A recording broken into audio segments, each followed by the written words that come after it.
started.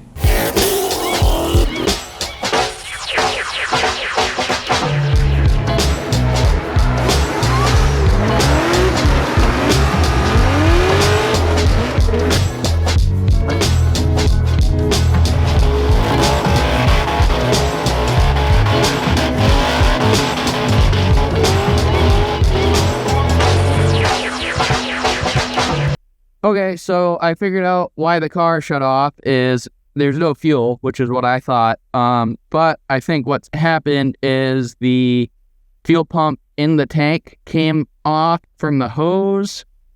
That's what I'm guessing, because I could hear the fuel pump running, but it's not priming, and there is nothing out of the hose to the fuel pump, the high pressure fuel pump there. So now that I put 2 gallons of fuel in it, I gotta drop the tank and see what's going on with the fuel pump head. So I didn't find what I was looking for. This was all hooked up. I even took it out and I put the air line to it. Didn't see any leaks. This, however, was disconnected, so I had no fuel level. So I fixed that, and I blew the lines out, and I guess I'll put it back together. I don't know. I'm gonna put the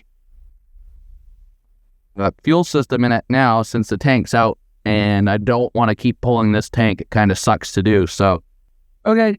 So I'm actually just doing it on the fuel pump head. I'll have to blow this all out. It got pretty dirty, but there's a little spot here that didn't really have much going on. I grinded it flat and drilled a hole. We'll put the seal in. Hopefully it doesn't leak, and I'll be happy. So in this way, I can run the lines down one side of the car and then just run it over to the side where I'm going to put the fuel pressure regulator.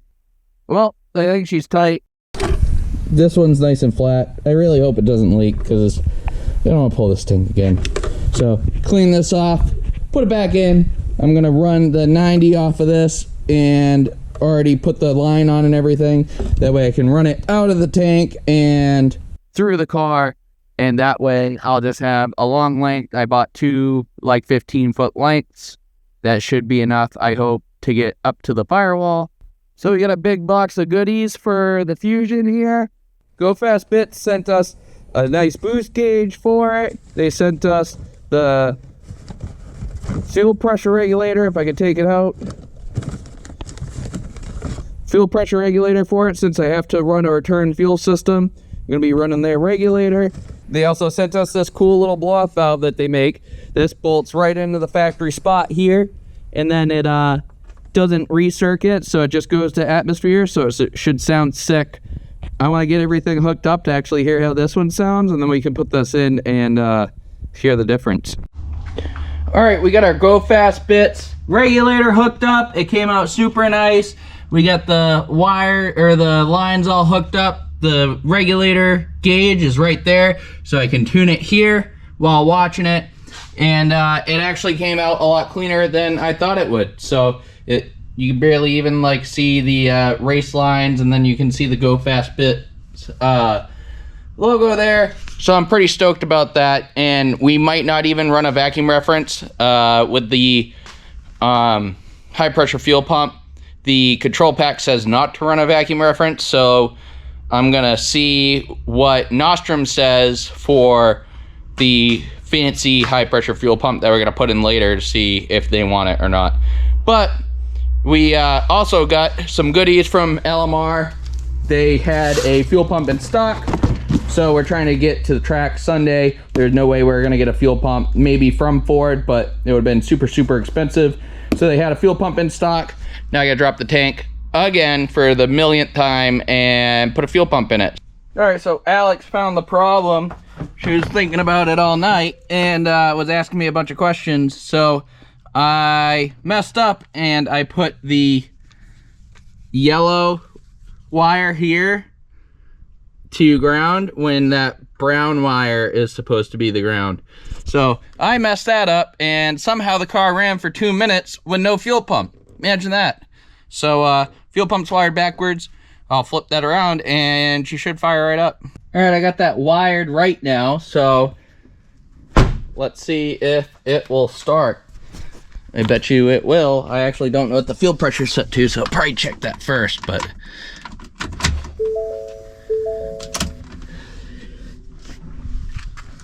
Wow, it's pumping things. Oh, I'm a dum-dum. I'm pumping it all over the floor. That's leaking. Ah! Ah! Okay, well, now that there's oil everywhere, or fuel everywhere, it's tightened up. We only had that one leak, it looks, so that's good. That was just completely loose because I'm a dum-dum.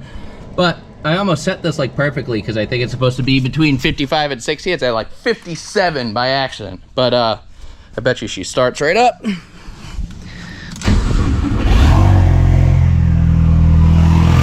runs big, wicked loud.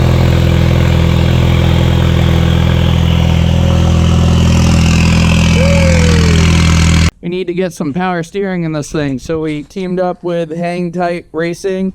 Their website's hangtight.io, and we have their whole kit here. It's super nice, all loomed, has nice Deutsch connectors in it, and this is their flying lead kit. We did get a simple setup since it's going in the factory car, so we're just using a simple adjuster versus a PWM control, but they do offer that. And then we got a used Dodge Charger pump here, and I gotta find a place for this to fit because I'm running out of room, but this thing should tuck into this hole somewhere. All you have to do is hook power and ground to this and she'll run. I forgot to mention too, they do have this adapter block. Make sure that you get one of these if you're running a charger pump, because all the other ones will leak. This won't leak. It's O-ringed and everything ready to go, and it puts the fitting in a good spot too. All right, I got the pump mounted. It's really busy in here now.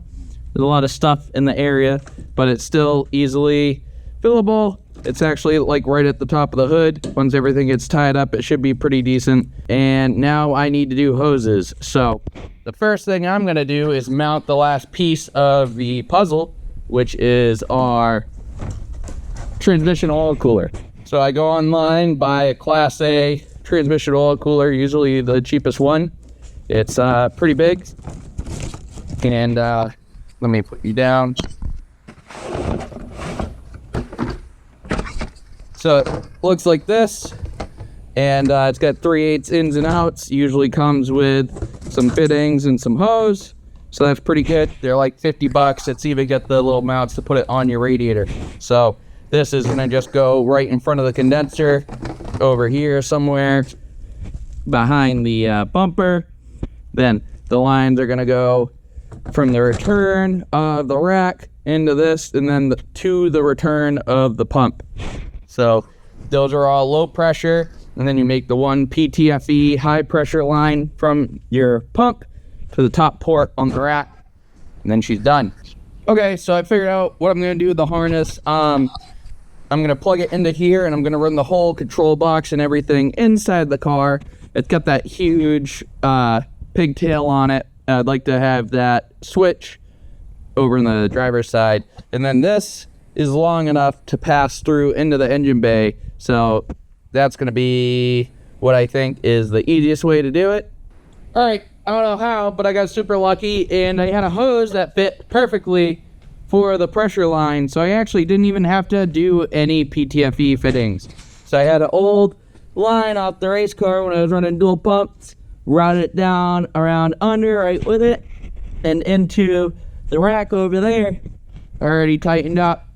Can't beat that. All right, we got our cooler installed here. Those little clips on that thing were crazy. They were two-piece, like zip tie-ins. It was weird, but she's plumbed up. Time to fill her up with some driven power steering fluid. Never actually used this, but I'm hoping we'll get some good results out of it. And that cooler is gonna definitely keep it cool. So it's actually like almost factory, dude. Man. I'm having some trouble trying to figure out where to mount this controller. It's not very big, but I was thinking underneath the seat, and the cord's just not long enough. And then I already have this CD player I'm trying to figure out where to put, so I don't really want to put a bunch of stuff underneath the console, because this might be able to get tucked in underneath, and this isn't really long enough to reach anywhere else than right there. So I'm thinking I have all this space that can't really be used for a glove box, but I'd like to put the glove box space on. So I'm gonna cut the whole back of this. You can see it's freaking huge. Cut this and see how much we can use out of this and mount that controller. Okay, so I tried the glove box and it's there. It looks good. I gotta wipe it up because my hands are dirty, but there's no room behind it, so it's useless. But I want to see if this box will work, mostly if my pump will work. So I'm going to just hook it to the battery and make sure the pump pumps. She runs freaking mint. All wired up. Haven't actually played with the switch yet.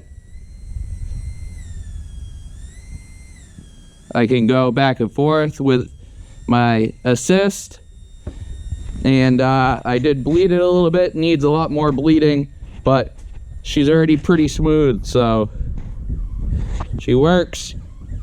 Pumped. We have power steering, hell yeah.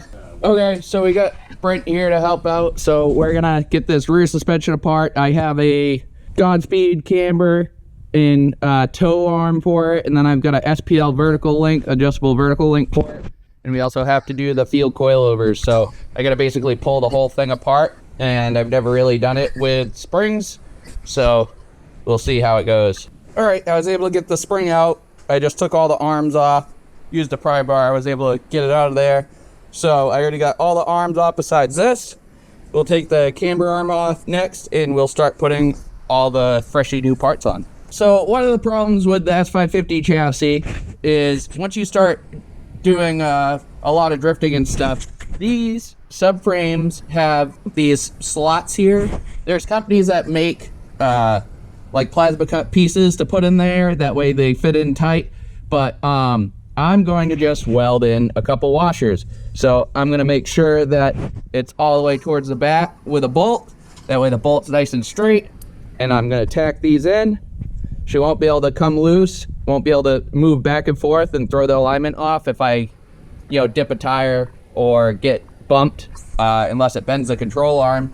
So, gonna do that for there. And then also for the tow arm, it already comes with washers here, but this one is, got little keys in it, so you can adjust the tow super easily. I'm gonna just drill that out so it doesn't have the keys on it. And I'm gonna try to pop this one off and drill it out a little bit. That way I can just set this up, put it in there, tack it up, and nothing will be able to slide. Okay, we got these tacked on here. They're not the best, but it's pretty hard to get in here. You can kind of see that. We get the washers on here. I was able to reuse these, and I just kind of put them straight across so it's all the way towards the back. That's done. Time to get the arms on. All right, so these here are the Godspeed camber and tow arms. They're pretty heavy, but they are decent. I know quite a few people that run them and have good luck.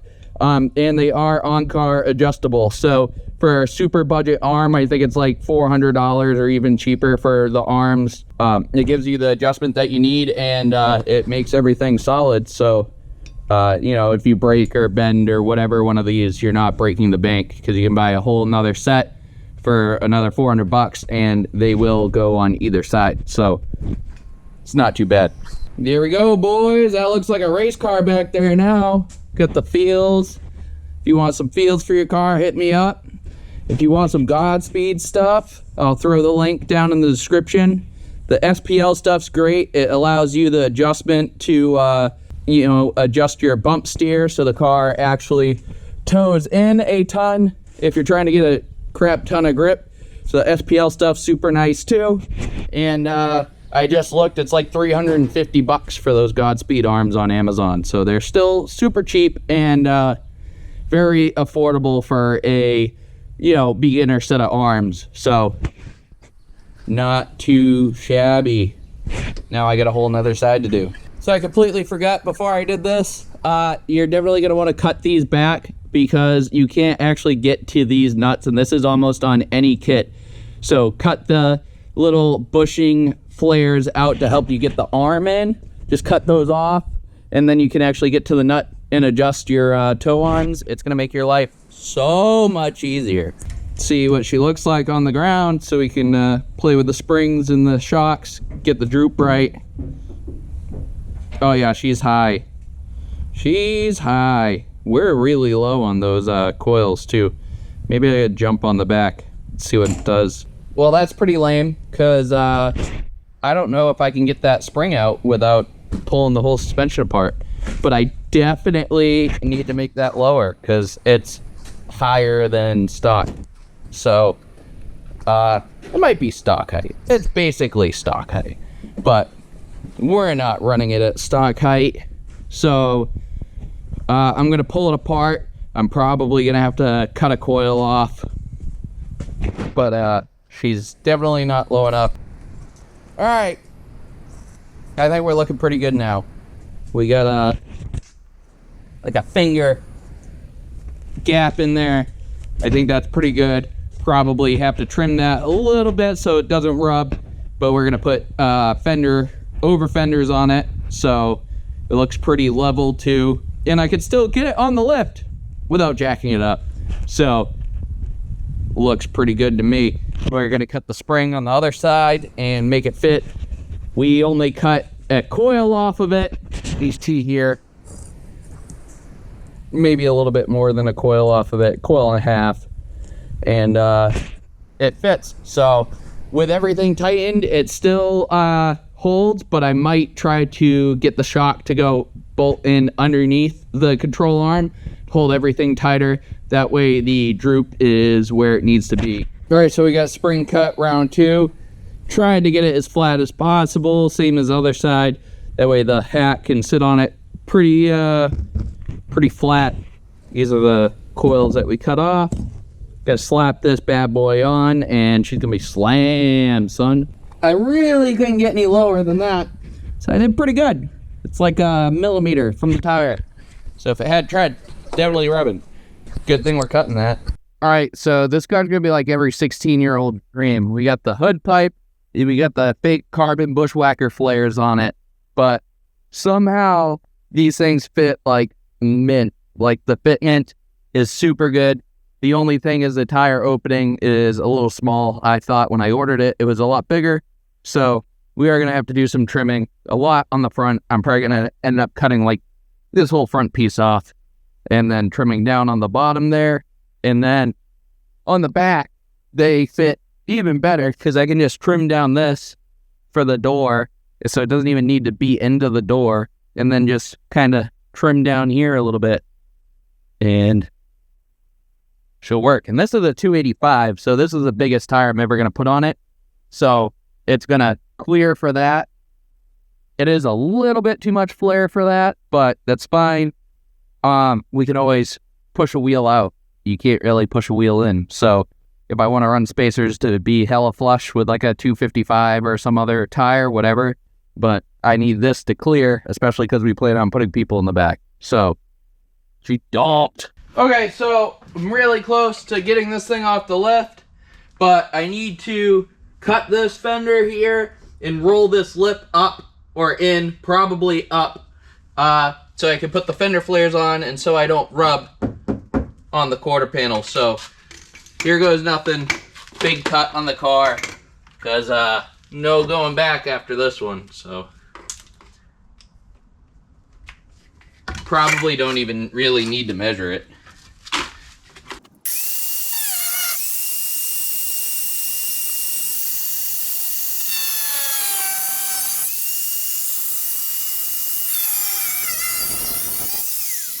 Alright, she's probably going to need a slit in the middle, but I'm going to make sure to get the tire off before I do that and start hammering away.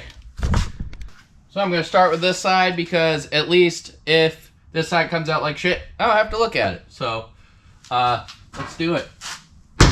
Oh.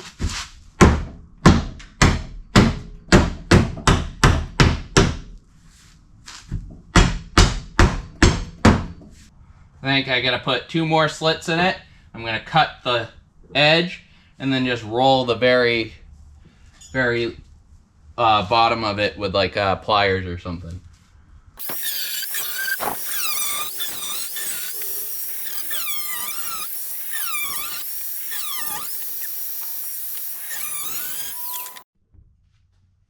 Alright, yeah, this panel is so thin here that when I do anything to it, it dents this way in super hard, and there's already a dent here, which sucks.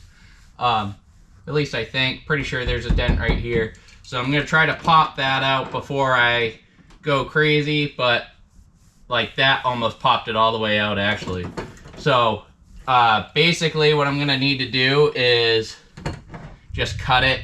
Yeah, I just have to go be careful with how much I cut, because of this inner fender starts taking off very, very closely here. So I'm probably going to have to cut it right here, which I think will give us enough room. And if not, we might need to lift the car a little bit. So it is what it is. But that's the plan. Let's see if it works. All right, so this side turned out a little bit better. The folds are a little bit smaller because I knew what I was going to do going into it, and there's only a little bit of warpage right there, and that's going to get covered with the over. So she's mint. So we're going to cut the front more just so we don't mess these fenders up. So I'm going to come all the way up to this line, which is going to give us a lot more room. All right, that's good enough for now. We got quite a few inches in the front, and then the back does need a little bit of trimming right on the edges here to get what we really need there and here, but it's not bad. So hopefully me holding this camera doesn't make a bunch of crazy noise because it's on the podium thing, tripod, but it's a new camera, so it might be better. So we'll see. But she's looking pretty dang snazzy. It's time to set the height of the car, and then we're going to do an alignment. It's really close to driving.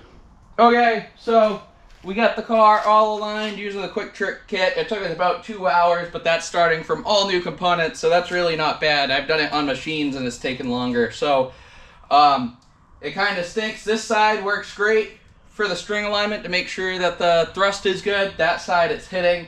But I just measured the string here to the body of the car to make sure it's straight, and they line up almost perfectly. So the thrust angle is really good. The toe is really good. We got about 3.5 degrees of camber on the front, 4.5 degrees of caster, and a 1/16 toe out. And then the back, we did a 0.5 degree of positive camber. When it squats, it's going to camber in, and then it's also going to toe in under squat, but it's a 1/4 inch toed in right now, which will give us a lot of forward drive, but it's not so much that we can't street the car. So it should be good to drive with a 1/4. We might have to tone it back to like a 1/16 if I mainly street drive this car, but that's a quick change. The Quick Trick kit came in super handy today. I didn't have to bring the car anywhere. I'm confident in the alignment, and we gotta just trim the fenders a little bit more, tighten everything up, do one last bolt check, and she's good to come off the lift. Finally, I think this is hopefully the last time on the lift, unless we find an issue on the test drive. Okay, I was kind of worried about this, but now that the caster is correct, the wheel is moved a lot more forward, and we're hitting right here. So I need to basically cut this whole mount off so it doesn't hit, which kind of sucks. I might be able to keep this front section, so I'm going to cut it right here and then cut the whole back of it off so we don't hit the tire. And that way it still has some bracing here for the front headlight and stuff. Okay, the car is finally running really good. I wired the boost pressure sensor for the Fusion, not for the Mustang, and the wires are backwards. So it was running super, super rich and kind of crappy. Now it runs super good. And I still don't have a speed sensor, but I can look it up on Forescan and it's reading. So I'll figure that out later. It might need to get a wheel speed sensor put in. But all that's wired already, so it might just be putting a sensor in. So I think it's time to get the bumper on, get this thing off the lift, do our final wiring so I don't need this to run the fuel pump. Just needs a couple switches, and put the interior together, and she's ready for a test drive, I think. All right, let's see if I can move it off the lift.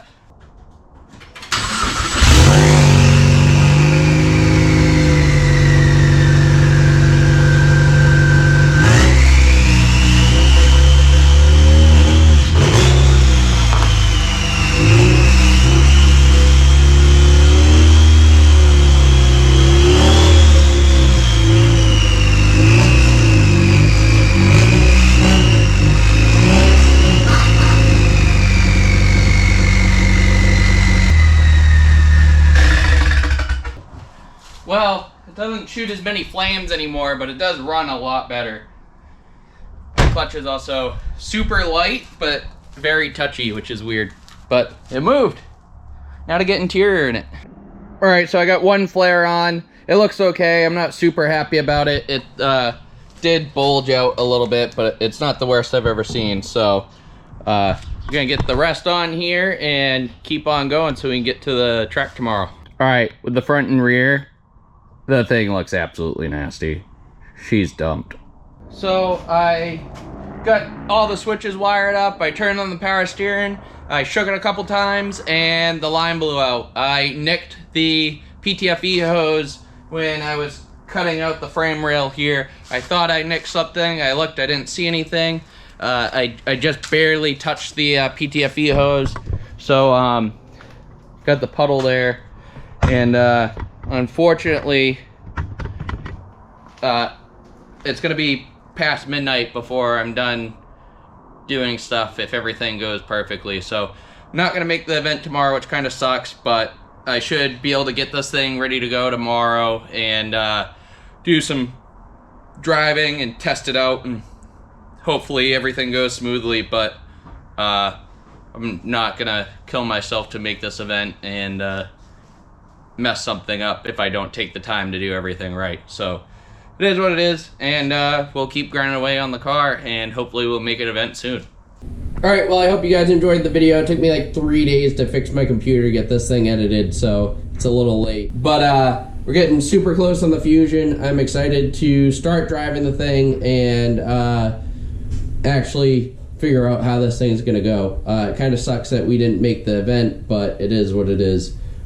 Make sure you like, comment, subscribe, check out our store, get yourself some merch, and we'll see you later.